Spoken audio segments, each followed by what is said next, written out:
리좀 혹은 내재성의 사유.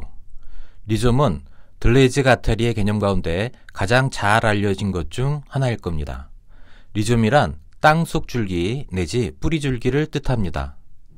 식물학적으로 보자면 땅속 줄기는 좀 더 상위 범주이고 그 아래 뿌리 줄기, 알줄기, 덩이줄기, 비늘줄기, 덩이뿌리 등이 있습니다.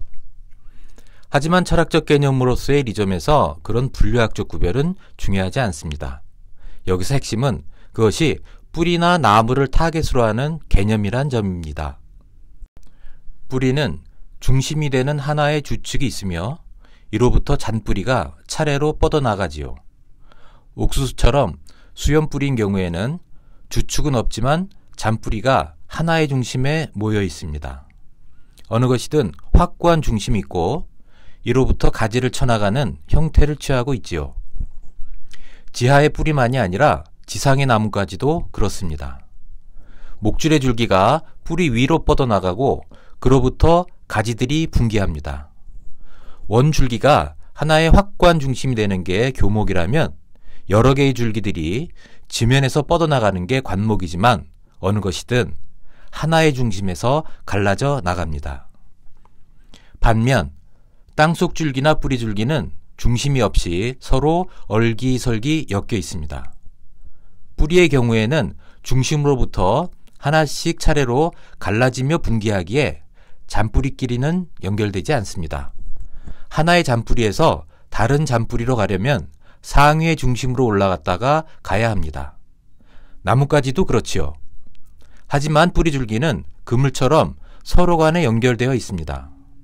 중심으로 갈 것 없이 가지에서 가지로, 잔뿌리에서 잔뿌리로 직접 갈 수 있습니다. 하나씩 차례로 분기하는 중심화된 다양체가 뿌리나 나무라면 어떤 중심도 없이 가지들이 서로 이어진 다양체가 리좀입니다. 잘 알려진 것처럼 핵전쟁이 발생했을 때를 염두에 둔 통신망인 인터넷이 바로 이런 리좀적 연결망을 컨셉으로 만들어졌지요. 수목형 유형의 통신망은 모든 가지들이 상위의 가지와 하나씩 빠짐없이 연결되기에 어디서든 중간에 절단된 곳이 하나만 생기면 중심으로 가는 통신이 두절됩니다. 그래서 어떤 절단이 발생해도 중심에 도달할 경로가 끊어지지 않게 복수화된 연결망을 채택해서 만든 게 인터넷이죠. 이는 역으로 중심으로부터 하나씩 차례로 분화되는 연결망의 무능함을 보여줍니다. 이후 그러한 리좀적 연결망이 갖는 강력한 힘은 누구도 모를 수 없게 되었고 그것이 연결망의 시대라고 불리는 새로운 시대를 열었지요. 연결망 분석이 통계학 못지않는 영향력을 갖게 된 것도 이와 상관적입니다. 그런 점에서 보면 리좀이라는 개념은 이후 도래할 세계에 대한 선지적 감각의 징후적 개념이었다 하겠습니다. 리좀 개념이 잘 알려진 것은 이와 무관하지 않을 겁니다. 인터넷이란 중심과의 통신 가능성을 최대한 확보하기 위해 중심으로 가는 경로를 복수화했습니다.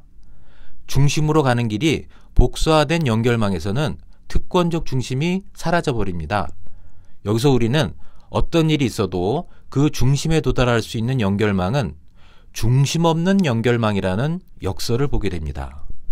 리좀이란 이처럼 중심을 제거해버린 다양체입니다.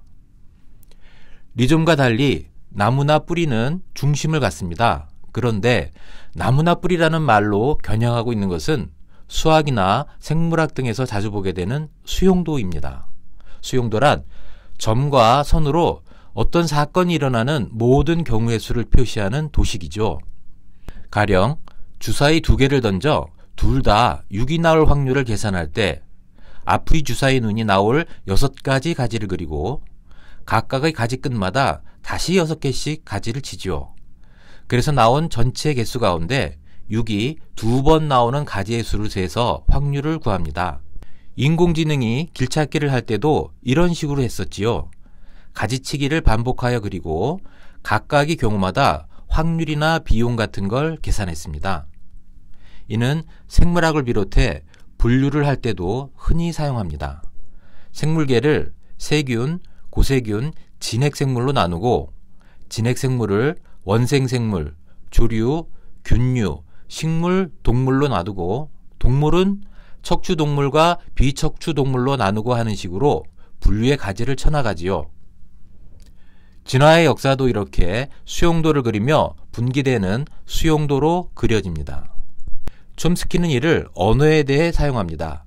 즉 모든 문장을 명사구와 동사구로 나누고 나누어진 각각의 구를 다시 그 둘로 나누지요. 어느 경우든 한 점에서 나뭇가지가 펼쳐지고 각각의 끝점에서 다시 가지가 분기하는 모양으로 그려지는 수용도가 전체를 지배하고 있는 겁니다. 그러나 생명의 역사는 이런 수용도가 부당함을 잘 보여줍니다. 수용도로 표상되는 생물의 진화는 하나로부터 다른 가지들이 분화되어 나온다는 걸 가정하고 있습니다. 영장류에서 침팬지와 인간이 갈라져 나오는 식으로 말입니다. 그러나 핵이 없는 생물이 분화되어 핵이 있는 생물이 나올 가능성은 희박합니다. 없던 핵이 갑자기 생기는 기적을 가정해야 하니까요. 이런 게 돌연변이라고 하면 돌연변이는 생물학적 기적의 다른 이름이 됩니다. 미토콘드리아나 엽록체에 대한 연구가 보여주는 것은 그런 세포소 기관은 한 미생물이 다른 미생물을 잡아먹었으나 소화시키는 데 실패함으로써 뜻하지 않게 시작된 공생의 산물이라는 겁니다. 다시 말해 하나의 생물이 둘로 갈라지는 게 아니라 두 개의 다른 생물이 합쳐지며 세포소 기관을 가진 생물이 탄생한 겁니다. 다세포 생물도 그렇습니다. 단세포 생물이 아무리 갈라지고 분화되어 봐야 다른 단세포 생물이 될 뿐 다세포 생물이 될 수는 없지요. 단세포 생물들이 결합되어 하나처럼 살기 시작할 때 다세포 생물이 탄생합니다. 이 역시 분기가 아니라 접속을 통해 진화가 이루어졌음을 뜻합니다. 이처럼 접속 내지 동맹을 통한 진화는 다른 종뿐 아니라 다른 개, 역 사이에서도 발생합니다. 가령 지으류는 균류와 녹조류가 결합되어 탄생한 공생체입니다. 인간 세포 안의 미토콘드리아는 인간이란 종이 알파 프로테오박테리아와 고세균이 합체한 사건의 산물임을 증언하고 인간의 유전체 안에 있는 바이러스의 유전자는 그렇게 합체된 신체에 다시 바이러스가 합체한 사건의 증거입니다. 들레즈 가타리는 난초와 말벌의 예를 통해 독자적 유기체로 개체화된 생물 사이에서도 이런 접속과 동맹이 존재함을 지적합니다. 난초는 꽃으로 말벌 암컷의 형태를 만들어 말벌을 불러들이고 꽃에 앉은 말벌에 꽃가루를 잔뜩 발라 수정을 하지요. 이를 두고 말벌은 난초의 의태에 속한 것이니 일방적이라 한다면 그건 말벌이나 생명체의 능력을 너무 졸로 보는 것입니다. 그저 속은 것에 불과하다면 기나긴 진화의 시간 동안 그런 행동을 지속했을 리 없기 때문입니다. 그런 생각은 수정이나 섭식만이 생명활동의 목적이라고 보기 때문에 발생하는 오해입니다. 오히려 말벌의 그런 행동이 오랜 세월 지속되고 있다면 그들 나름대로 거기서 어떤 이득을 얻고 있는 건 아닐까 생각해야 합니다. 그들은 과연 거기서 어떤 이득을 얻고 있는 것일까를 물어야 합니다. 가령 포르노가 수정이나 번식에 도움이 되지 않을 뿐 아니라 씨라는 소중한 자원을 낭비함을 잘 알면서도 그걸 즐기는 어떤 종을 보면 말벌 또한 그걸 즐기고 있는 것이라고 할 수 있지 않을까요? 사실 인간보다 더 리얼하게 즐기고 있다고 할 수 있지 않나요? 수용도의 모델은 순차적 분화의 과정으로 생명체나 진화를 이해하려 합니다. 반면 이러한 동맹으로 인해 발생하는 비평행적 진화는 비약적 접속이 진화의 분기점일 가능성을 보게 합니다. 씨를 퍼뜨리는 방식으로 이루어지는 혈통적 분화 대신 혈통의 계보를 뒤흔드는 횡단적 소통이 사실은 생명의 역사를 이끌어온 것이라는 겁니다. 리조미란 이런 점에서 생명의 본질과 역사에 대한 근본적으로 새로운 사유와 잇닿아 있습니다. 마굴리스가 발견했고 정광호가 아메바를 연구하는 실험실에서 확인한 공생 진화는 리점적 사유와 독립적으로 진행된 일종의 비평행적 진화의 사례라 하겠습니다. 유기체를 유전자의 생존기계로 다루는 이론이 씨 뿌리기의 혈통주의를 미시적으로 확장한 것이라면 리점적 사유는 미생물과 유기체 사이, 종과 역 사이를 넘나드는 횡단적 동병주의를 모든 영역으로 확장하는 것이라 하겠습니다. 언어도 그렇습니다.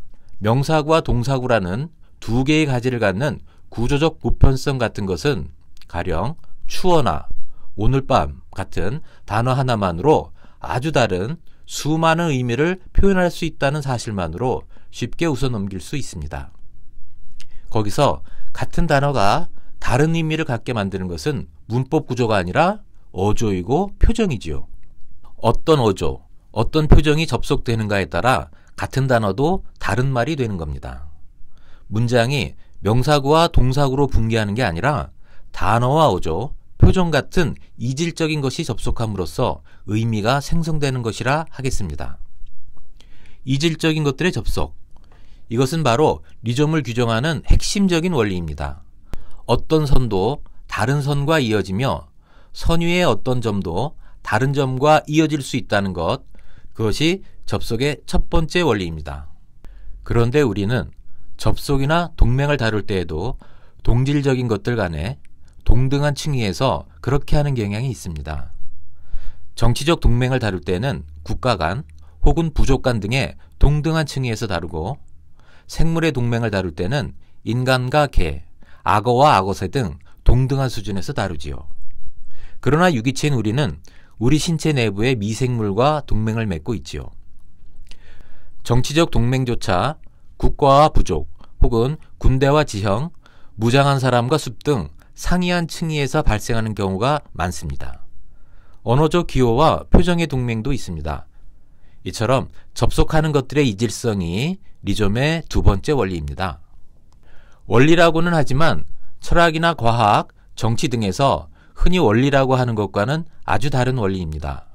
흔히 원리라고 하면 거기에는 모든 것의 기원이자 모든 것이 귀착되는 중심, 모든 것을 규정하거나 규명하는 하나의 원리, 모든 것을 통일하는 근거 등의 의미가 전제되어 있습니다. 이를 철학에서는 흔히 일자라고 하지요. 그러나 접속이나 이질성을 원리라 할 때 거기에는 접속을 규제하는 통일성이나 구현할 내용이 없습니다. 접속되는 것들을 통합하는 중심도 없습니다. 따라서 이는 원리라 하기 어렵습니다. 원리 아닌 원리인 거지요. 나아가 들레즈 가타리는 이러한 일자를 제거함으로써 구성되는 다양체가 리점이라고 정의합니다. 이는 통일하고 규제하고 동질화하는 원리를 제거하는 것을 원리로 한다는 점에서 원리에 반하는 원리를 갖는다 하겠습니다. 리점을 n-1이라고 표기하는 것은 이런 의미를 표현하기 위함입니다. n개의 부분들로 이루어지는 다양체가 진정한 다양체가 되려면 그 다양체의 각 부분이 다양성을 구성하는 힘을 제대로 가동시키려면 일자를 제거해야 한다는 겁니다.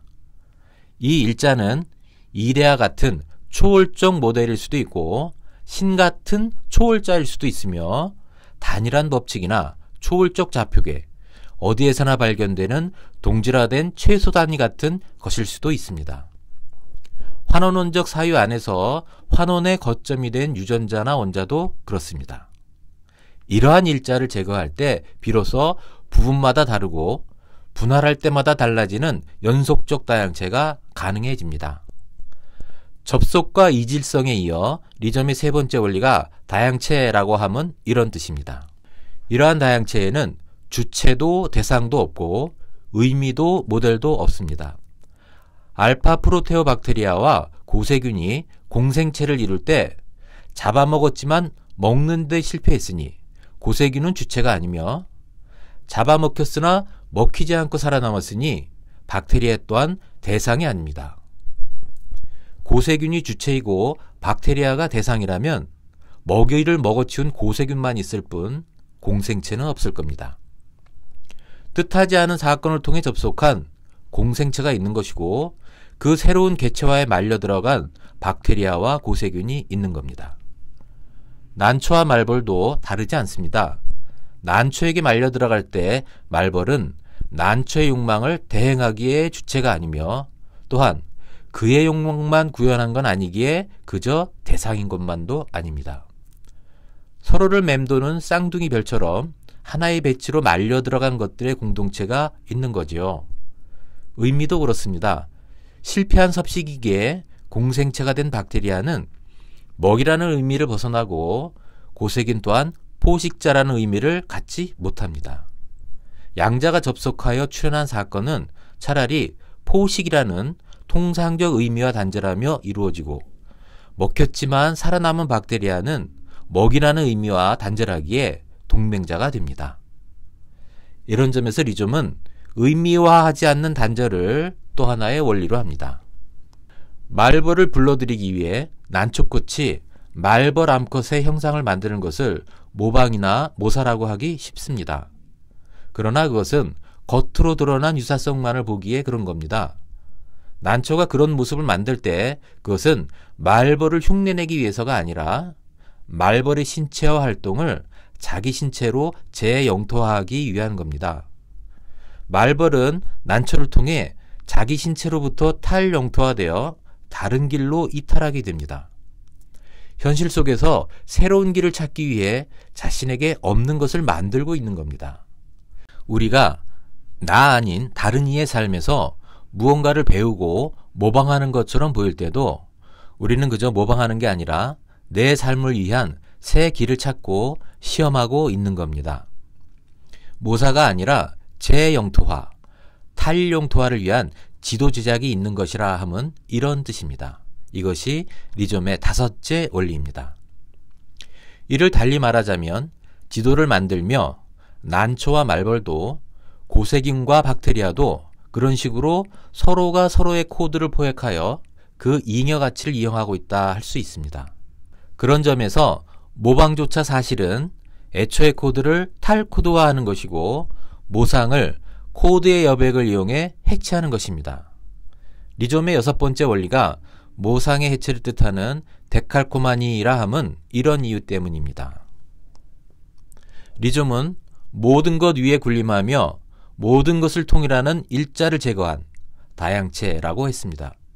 그런 점에서 그것은 모든 것을 초월적 일자로 환원하는 서구의 오래된 초월성의 사유와 반대편에 있습니다. 일자가 사라지면 모든 것은 그것이 접속하는 다른 것에 의해 그때마다 다른 본성을 갖게 됩니다. 다양체는 외부에 의해 정의된다는 말은 이런 뜻입니다. 그것은 추상적인 선에 의해 탈추선 내지 탈영토화의 선에 의해 정의되며 이 선을 따라가며 이루어지는 다른 다양체와의 접속에 의해 다양체는 그 본성을 바꾸게 됩니다. 이는 내재성의 구도를 향해 사유를 개방합니다. 어떤 것의 본성도 그것과 접속하는 것과의 관계에 내재적이라는 의미에서 어떤 것도 자신이 접속하는 것의 원인인 동시에 그것에 의해 결국 자신이 규정한 이웃에 의해 규정되는 결과라는 의미에서